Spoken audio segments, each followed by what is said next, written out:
ये कि हमारे जीवन में जिनसे हम मिलते हैं तय होता है। तय किसने किया जी? वो तय भी हमने ही किया है बाय आवर चॉइस। जैसे हमने जिसके साथ जो व्यवहार किया किसी जन्मों में, वही लोग हमारे साथ जोड़ दिए जाते हैं अच्छे और बुरे कर्मों को भोगने के लिए। हमने कुछ लोगों के साथ अच्छा किया तो वो लोग हमारे साथ अच्छा करने आएंगे, जिन लोगों के साथ बुरा किया तो वो हमारे बुरे कर्मों का फल भोगाने के लिए हमारे जीवन में आएंगे। तो अब आपको ये बात तो क्लियर हो गई होगी कि सब कुछ तय है, बट तय किसने किया है?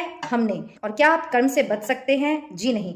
एक बार आपने जब कर्म कर लिया उसके बाद आपका कोई कंट्रोल नहीं है। चलिए पिछले जन्मों में नहीं जाते हैं, आगे के जन्मों में नहीं जाते हैं। हम इस बात को ऐसे समझते हैं कि अभी जो हमारा जीवन है उसमें हम जिससे जैसा जैसा बिहेव कर रहे हैं, ये समझिए हम हमारी डेस्टिनी बना रहे हैं बाय आवर चॉइस। अब यहाँ एक प्रश्न उठता है कि जब सब कुछ पहले से तय है तो फिर क्या मतलब एक ने मुझसे ये भी पूछा कि क्या यूनिवर्स ही हमसे गलत काम कराता है, और अगर ऐसा है तो यूनिवर्स हमें रोक क्यों नहीं लेता, हम क्यों गलत काम करते? देखिए सबको पता है कि गलत काम का नतीजा क्या होता है, बट ये माया का पर्दा ऐसा होता है कि आप अपने कर्मानुसार गलत चॉइस करते हैं, फिर उस कर्म का फल भोगते हैं। जैसे चलिए इस बात को सिद्ध करते हैं। जैसे कि मैंने कहा पिछले जन्म में नहीं जाते, आगे के जन्म में नहीं जाते, इसी जन्म की बात करते हैं। इस जन्म में हमारे साथ कितने लोग जुड़े हैं? हमारे माता पिता जुड़े हैं, हस्बैंड जुड़े हैं, वाइफ जुड़े हैं, बच्चे जुड़े हैं, रिश्तेदार जुड़े हैं, पड़ोसी जुड़े हैं, और भी कई लोग जिन शॉप से आप सामान खरीदते हैं वो भी जुड़े हैं।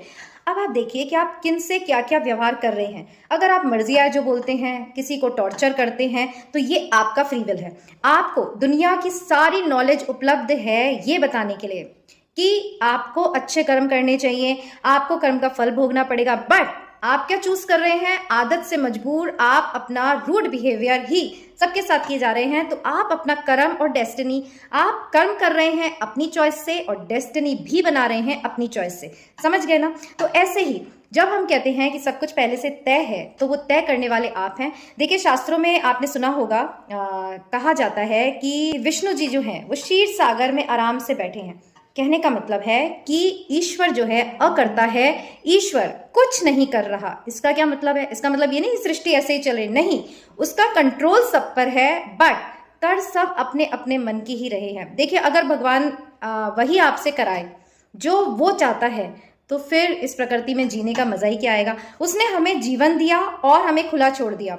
आपके पास फ्री विल है, आप अच्छा चुनते हैं, बुरा चुनते हैं। आप जीवन में पैसा कमाना चाहते हैं, अब यह आपकी चॉइस है कि आप गलत रास्ते को चुनते हैं या सही रास्ते को चुनते हैं। देखिए जब हम एक रास्ते को पकड़ लेते हैं और उसके अनुसार कर्म करते हैं तो फिर उस कर्म को भोगने में हम परतंत्र हो जाते हैं।